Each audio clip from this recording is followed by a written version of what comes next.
काहे खातिर बोलब तारा बंगले पो नया साल के करे गपति मंगले पो हर ग्रुप डिसीजन कर दिलो बोलो काहे खातिर बोलब तारा बंगले पो नया साल के पार्टी मंगले पो मिले पुरई हो पार्टी मनैला सती हो सोए न कहिया सुन हर साल भोला नैनीताल घूमे गई है नया साल में खटाल घूमे गई है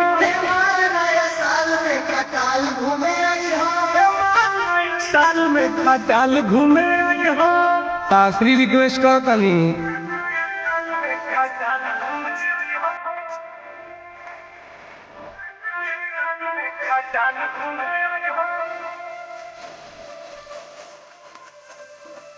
आसु पार्टी के कोइले बानी आयोजन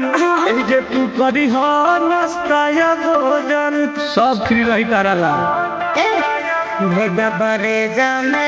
जाए करे जामे समा जाए ठीक है बा होई तो बदमुना अमन पे आई है सबसे पहले हर साल भोला नैनीताल घूमे गई हो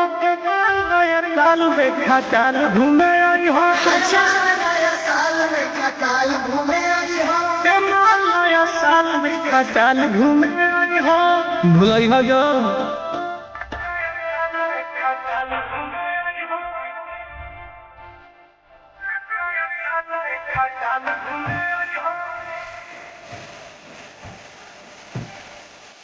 फाइनेंस करत बा मोहन बाहुबली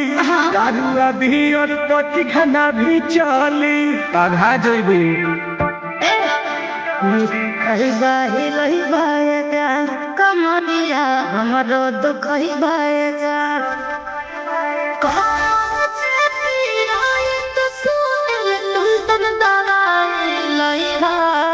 डॉक्टरों भाई हो